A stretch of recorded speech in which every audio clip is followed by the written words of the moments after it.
Hello po mga kapatid. Muli, isang pinagpalang umaga na naman po sa ating lahat mga kapatid. Makakapakinig na naman tayo ng Word of God ngayong umagang ito. Muli na naman tayong kakausapin ng ating Diyos. Pero kagaya ng ginagawa natin, mananalangin po muna tayo. At ito dapat yung mga dapat nating inuuna. Ang manalangin, humingi ng guidance, ng protection, lalong-lalo na ng wisdom and knowledge sa ating Diyos. Magsiyo po tayo. Ama namin na nasa langit, muli ka namin pinupuri at pinasasalamatan. Lord, salamat sa isang pagkakataon na naman ay pinagkaloob mo sa aming mga buhay ngayong umagang ito, ngayong araw na to. Dahil naniniwala kami na may magandang mangyayari na naman sa aming buhay ngayong umagang ito, ngayong araw na to. Lord, salamat dahil sa iyong salita na aming mapapag-aralan. Meron na naman kaming matututunan, Lord God. Salamat po. And I pray na muli mo pong buksan yung aming mga puso at isipan para talagang maintindihan namin, Lord, ang lahat ng sasabihin mo ngayong umagang ito.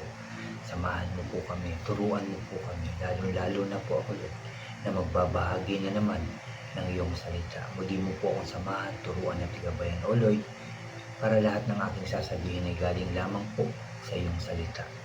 Salamat, Lord. Salamat, Jesus. Salamat, Holy Spirit. Muli, tagumpay na naman ang gawain ito dahil kasama ka po namin mag-aaral ngayong araw na ito, ngayong umagang ito.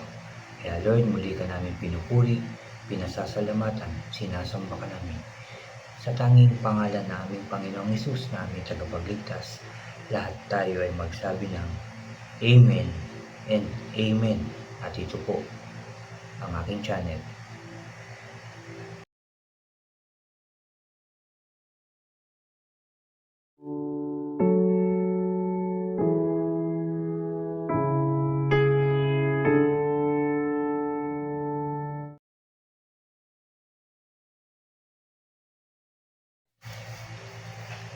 Isang pinagpalang umaga pong muli mga kapatid, at bago po ulit ako mag-umpisa ng aking sharing ngayong umagang ito, anyayaan ko lang yung mga bago po dyan sa aking channel na huwag niyo pong kalimutan na mag-subscribe po, paki-like and share niyo po itong aking mga videos, at paki-click din po yung notification bell para lagi po kayong updated sa mga bago ko pang i-upload na kagaya na itong mga sharing na to at yung iba ko pang mga video po.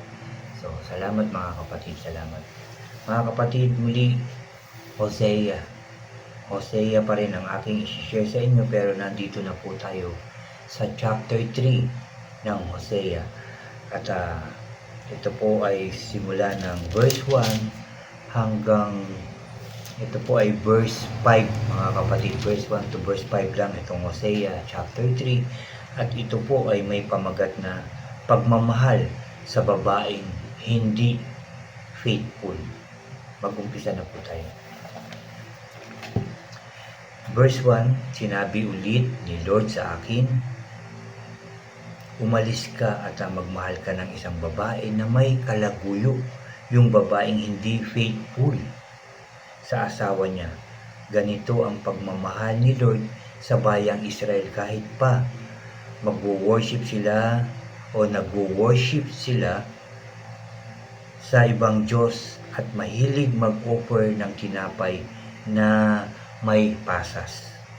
Kaya nagbayad ako ng 15 pieces na silver at halos 150 kilos na barley para bilhin siya. Tapos sabi ko sa kanya, huwag kang magmamahal ng iba o makikipag-sex sa ibang lalaki. Sa akin ka lang forever. At ganon din ako sa iyo. Verse 4, kasi mamumuhay ang Israel sa mahabang panahon na walang hari o leader. Walang mga offering o lugar kung saan mag-worship at walang mga priest o mga Diyos-Diyosang pwedeng pagtanungan. At verse 5, pagkatapos noon babalik ang Israel at hahanapin si Lord na Diyos nila at si David na hari nila. Sa mga huling araw, maa-amaze sila kay Lord at sa kabutihan niya. Amen. And amen. Salamat sa salita. ng ating Diyos. Dito hinalintulad ang Israel sa pagmamahal sa babaeng hindi faithful. Dahil nga minahal ng Diyos ang bansang Israel, ang mga taga-Israel, minahal niya. At pero hindi naging totoo ang mga Israelita sa Diyos. Sumamba sila sa mga Diyos-Diyosan, nag-alay sila sa mga Diyos-Diyosang yan. Sinabi nga dito ng tinapay na may pasas. Ganon din ang buhay ng mga tao. Marami pa rin sa panahon natin ang sumasamba sa mga Diyos-Diyosan, nagbibigay, nag-aalay, nagtatanong, humihingi ng tulong, umiiyak, di ba po? At niluluhuran pa nila ito.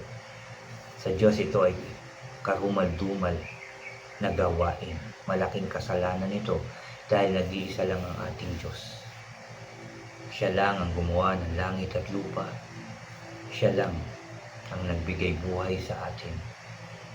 Siya lang ang makakapagpatawad ng ating mga kasalanan sa pamamagitan nito ng ating Panginoong Hesus. Dito, kahit gaano kalaki ang kasalanan ng mga taga-Israel, gusto pa rin ng Diyos na bumalik sila. Gusto pa rin ng Diyos na mag-alay sila sa Diyos ng buong puso at kaluluwa. Gusto ng Diyos na mahalin siya ng buong puso at kaluluwa at buong pag-iisip.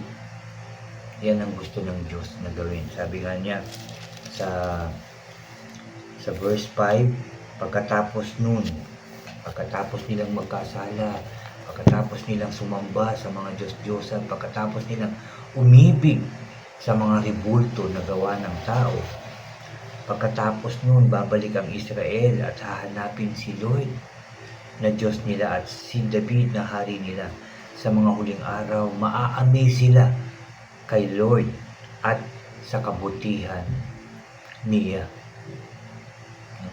Kahit anong kasalanan, inaantay pa rin ng Diyos ang mga tao na magbago, magsisi sa mga kasalanan, humingi ng kapatawaran sa Diyos, lumuhod at umiyak, itaas ang kamay, isuko ang buhay sa Diyos.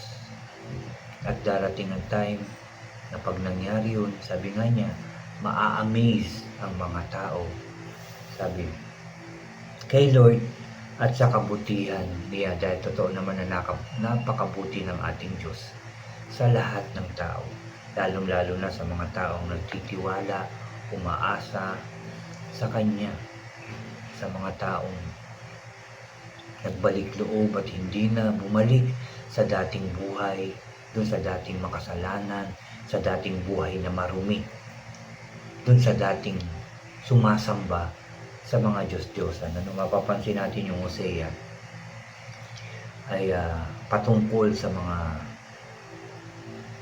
pagsamba sa mga Diyos-Diyosan. Sinabi niya yung sinabi dito yung hindi faithful, no? Sa chapter 2, sabi dito ang asawang hindi faithful, at ngayon naman chapter 3, pagmamahal sa babaeng hindi faithful, no? Sinabi niya dito yung hindi pagiging faithful ng Israelita. At sinabi niya sa chapter 3 nga, yung pagmamahal sa babaeng hindi faithful. Kumbaga, minahal pa rin ng Diyos kahit hindi faithful ang mga tao. Tayo rin, ganun din ang sinasabi niya sa atin. Dahil ang salita ng Diyos ay para sa lahat ng tao at sa mga susunod pang generation. Ito rin ang kanyang sasabihin sa mga tao. Na maging faithful tayo, maging tama ang lahat ng ating ginagawa, maging mabuti yung ating pamumuhay para sa Diyos, at mahalin ang ating Diyos ng buong puso at kaluluwa at ng pag-iisip. Buong puso, yung wala kang iniibig na Diyos kundi siya lang. Yung buong kaluluwa natin, yung buong pag-iisip na wala kang iniisip kundi si Lord. Si Lord, dapat gumawa ako ng mabuti kasi si Lord mahal ako. Dapat ito ang gawin ko, dapat tama kasi mahal ako ni Lord. Dapat ganun tayo, yung ating pagmamahal sa ating Diyos, at tinuro din yung pagmamahal natin sa ating kapwa na kagaya ng pagmamahal natin sa ating sarili. Maging faithful tayo sa Diyos at maging faithful din tayo sa ating kapwa. Kahit pa anong nagawa nito sa atin, patawarin natin siya at mahalin natin siya. Dahil yun ang utos ng ating Diyos, yun ang pinagagawa ng Diyos sa ating lahat, mga kapatid. Hindi lang sinasabi ito sa mga nagtuturo ng Word of God, kundi sa lahat ng tao. Kaya nga may tagaturo para ituro sa atin yung salita ng ating Diyos. At tayo naman nakadinig, isa sa buhay natin ito at ituturo din natin ito, una sa ating mga mahal sa buhay, pangalawa sa ibang tao, at huwag tayong mamimili na i-share din ang Word of God dahil ang Word of God ay para sa lahat ng tao. At kapag ginawa natin yan, ang Diyos na ang bahala sa lahat ng ating pangangailangan. Dahil dito rin sa salita ng ating Diyos, malalaman natin ang mga pangako ng ating Diyos para sa lahat ng taong tapat sa Kanya. At yan ang tinuturo ng ating Diyos ngayong umagang ito, mga kapatid, ang maging faithful. Binigay niya ang lahat sa atin, minahal niya tayong lahat, na kahit hindi tayo karapat dapat na mahalin, pero anong ginawa? Naging hindi tayo mapagmahal. Nagmahal tayo ng ibang Diyosan. Sumamba, lumuhod, umiyak. Pero ang sabi ni Lord, patatawarin tayo sa ating ginawa at mamahalin niya tayong muli. Diba? Napakasarap ng isipin na sa kabila ng napakarami nating kasalanan, pero pinapatawad pa rin tayo ng Diyos. Inaantay pa rin tayo magbalik loob. Kaya sa pagbabalik loob natin, dapat hindi na tayo gagawa ng anumang makakasakit sa ating Diyos. Amen? At ulitin ko lang, yan po yung aking sharing ngayong umagang ito, na dito nga sa chapter 3 verse 1 to 5 po. At ulitin ko lang yung pamagat, pagmamahal sa babae hindi faithful. Kaya ang tanong, faithful ka ba sa ating Diyos? Kung faithful ka, salamat dahil naging faithful ka sa Diyos. At muli tayong mananalangin sa ating Diyos na gawin niya tayong lahat na faithful para sa Kanya. Magsiyuko tayo.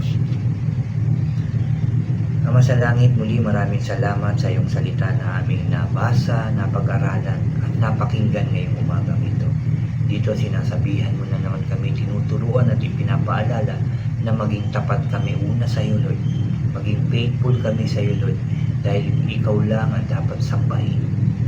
Ikaw lamang ang dapat paglingkuran ng lahat ng tao, O Diyos, dahil ikaw ay Diyos na mapagmahal, mapagpatawad, at mapagbiyaya na Diyos. Napakabuting Diyos. Kaya Lord, maraming salamat sa aming napakinggan na naman ngayong umagang ito. I pray na ang lahat ng aming napag-aralan, napakinggan, nabasa ngayong umagang ito ay maisabuhay namin lahat, Lord.